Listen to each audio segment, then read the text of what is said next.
Alright guys, today we're going to talk about the CNC plasma cutting table. Just basically run through some startup functions and what you need to do, some do's and don'ts. And then I'll make a separate video on how to use the Design Edge software. It's going to be a little bit more difficult. This plasma cutter isn't very top of the line. It's a little difficult to use to get something really accurate or get a really nice cut. So we're going to walk through some ways that we can keep warping down and make a good cut on our part. First things first, we are going to power up our controller. On switch there. In the back of the plasma cutter, we have a switch back here.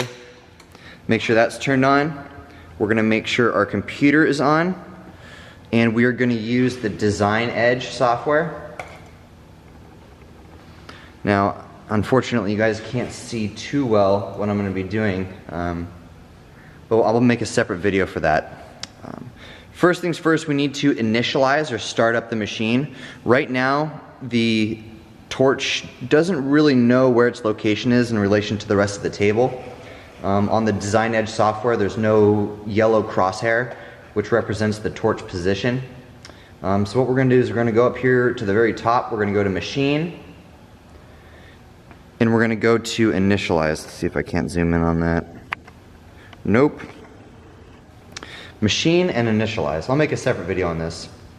So once I hit Initialize, our torch goes to its home position, which is the back left corner. Now it knows where it is in relation to the rest of the table. And now on your Design Edge software, you'll see a little yellow crosshair, which represents the torch position. So I'm going to move my torch by using these arrow keys now that it's been initialized. And I'm just going to move it to a nice open spot in my metal piece here, my sheet.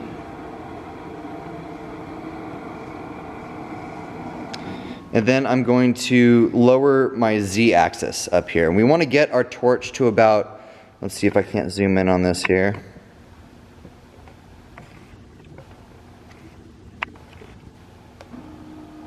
I want to get it to about a 1/16 inch above my part. So something like that. Okay? Now the problem is we have a really warped piece. We can kind of see just how warped this thing is. It's coming up off the edge there. That's from too much heat. Okay, so when we're operating with thicker metal, we kind of have to slow down a little bit to allow the cut to actually pierce the metal, which can cause a lot of heat and a lot of warpage in the metal. I'm going to suggest that you guys use one of these clamps and just kind of get it underneath our grate system down here, and you can actually pinch that down and get it to fit right underneath one of these crossways on this grate here.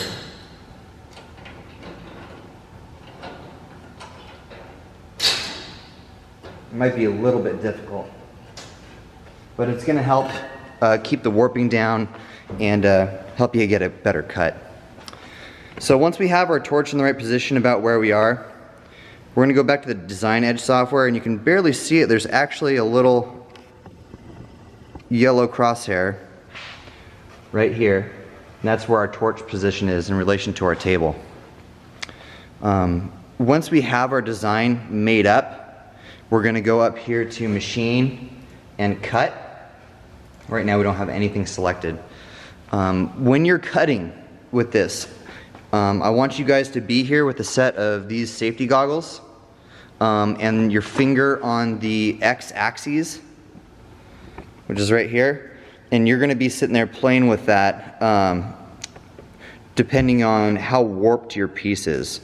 Remember, we want to keep about a 1/16 of an inch above our cut, or above our sheet.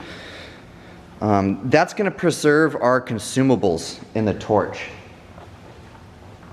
And what I mean by consumables are the little parts inside these torch heads here. You can see this one's gotten pretty messed up. And that'll happen from people getting too close to the material. So if we open this up, we have a couple different pieces, and this whole part actually comes off here.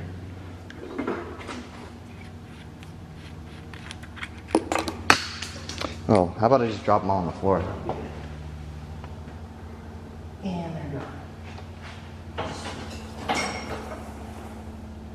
Alright, never mind. Anyway, there's a lot of different parts in these things, and they can get kind of blown out. Let's see if I can get a zoom in on this.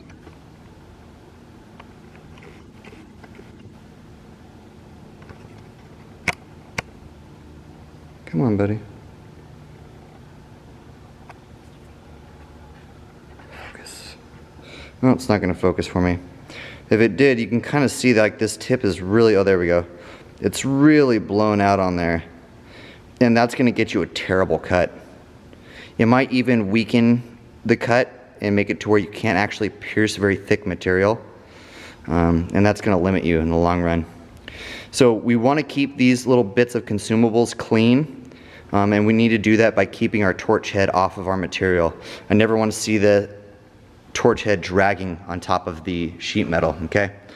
I'm counting on you guys to keep that right. Those little consumables can get pretty expensive too. If you ever go to start cutting and it doesn't cut, it's probably because this button is off. We want to make sure that it's on when we're cutting, okay? So that little light should be green on next to that auto there. And that's about it. There is a fan located behind our fire cabinet, our yellow cabinet there. There's a little switch for our downdraft for this system. Okay, so right now it's not set up, but we're going to put another piece of sheet metal into there. And what that does is help extract a lot of the fumes that come out in the cutting process. Okay? So remember, while you're cutting, keep your hands on the Z, keep your safety glasses on. Don't stare directly into the torch because it will blind you over time. And keep your torch about 1/16 of an inch above your piece of sheet while you're cutting. Alright, next video is going to be on using the Design Edge software.